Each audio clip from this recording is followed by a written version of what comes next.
Hi friends, welcome to ST Rangoli and Tasty Recipe. இன்னைக்கு நம்ம பார்க்க போகிறது ரொம்பவே வித்தியாசமான டேஸ்டியான பீர்க்கங்காய் துவையல்.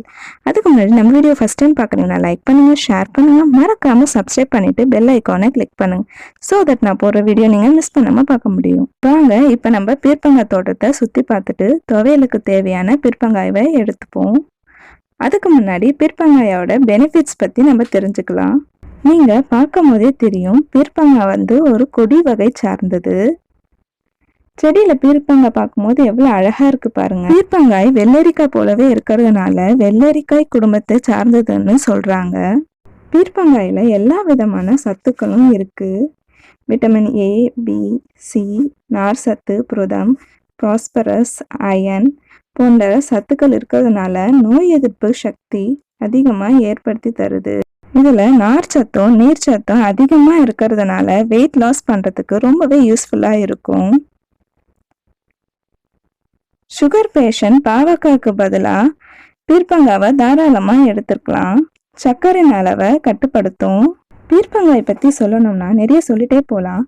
இன்னொரு வீடியோல நான் பீர்க்கங்காய் பத்தி உங்களுக்கு சொல்றேன். நாங்க இப்ப தேவையான பீர்க்கங்காயை எடுத்துப்போம்.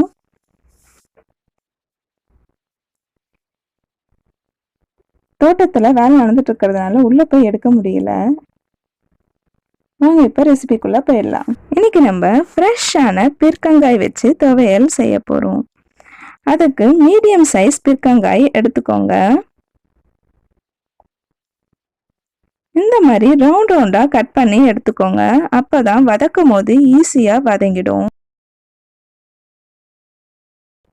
உளுந்து ஒரு 4 ஸ்பூன், 10 காஞ்ச மிளகாய், சிறிய துண்டு இஞ்சி, பூண்டு 4 பல், ஒரு எலுமிச்சை சைஸ் அளவுக்கு புளி, கருவேப்பிலை, கொத்தமல்லி ஒரு கைப்பிடி. நீங்க எவ்வளவு பீர்க்கங்காய் எடுத்திருக்கீங்களோ அதுக்கு ஏற்ற மாதிரி இதுல சேர்க்கிற பொருட்கள் கூட்டவோ குறைக்கவோ செஞ்சுக்கோங்க. இப்போ ஒரு கடாய் வச்சு 2 ஸ்பூன் ஆயில் விட்டுட்டு உளுந்து வறுத்து எடுத்துப்போம்.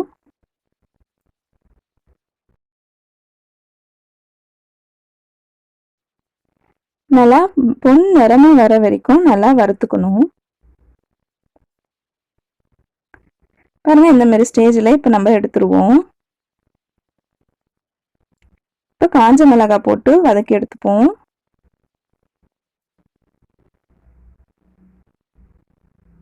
இப்ப எடுத்துருவோம். 1 ஸ்பூன் ஆயில் விட்டுட்டு பீர்க்கங்காயை போட்டு வதக்கி எடுத்துப்போம்.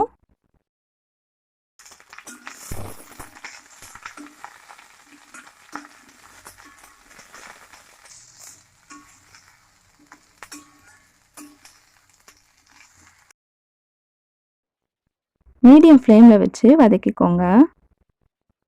பாருங்க, இந்த மாதிரி கலர் சேஞ்ச் ஆனோன்னா இப்ப நம்ம எடுத்துருவோம்.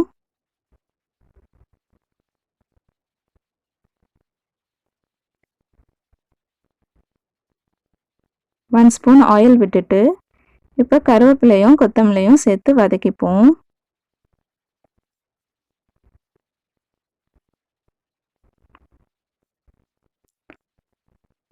இப்ப எடுத்துடலாம்.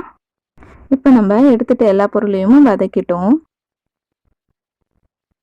இப்போ ஒரு மிக்ஸி ஜார்ல போட்டு அரைச்சி எடுத்துப்போம். இப்போ அரைச்சி எடுத்தாச்சு. இந்த மாதிரி அரைச்சி எடுத்துக்கணும். பாருங்க, கொஞ்சம் கொரகொரப்பா இருக்கணும். ரொம்ப ஃபைன் பேஸ்டா அரைக்கக்கூடாது, அப்புறம் டேஸ்டா இருக்காது துவையல். இப்போ தாளிச்சுப்போம். தாளிக்கிறதுக்கு தேவையான எண்ணெய் ஊற்றிட்டு கடுகு போட்டுப்போம். ஒரு கொத்து கருவேப்பிலைய போட்டுப்போம். அரைச்சி வச்சிருக்க துவையலை சேர்த்துக்கோங்க. இப்போ கேஸை மீடியம் ஃப்ளேம்லேயே வச்சுக்கோங்க. இப்போ நல்லா கலரி விட்டுக்கோங்க. நம்ம அரைக்கும் போதே தேவையான அளவு உப்பு சேர்த்துருக்கோம். டேஸ்ட் பார்த்துட்டு தேவையான அளவு உப்பு ஆட் பண்ணிக்கோங்க. இந்த துவையல் இட்லி, தோசைக்கு, அப்புறம் சுட சுட சாதத்துல போட்டு பிசைஞ்சு சாப்பிட்டா சூப்பரா இருக்கும். எப்பவுமே டிஃபனுக்கு ஒரே மாதிரியா சட்னியை வைக்காம இந்த மாதிரி டிஃப்ரெண்டா பீர்க்கங்காயில துவையல் அரைச்சி ட்ரை பண்ணி பாருங்க. எப்படி இருக்குன்னு கமெண்ட் செக்ஷனில் கமெண்ட் பண்ணுங்கள். ஃப்ரெண்ட்ஸ் அண்ட் ரிலேட்டிவ்க்கு ஷேர் பண்ணுங்கள். மறக்காமல் சப்ஸ்கிரைப் பண்ணிட்டு பெல் ஐக்கானை கிளிக் பண்ணுங்கள். தேங்க்ஸ் ஃபார் வாட்சிங்.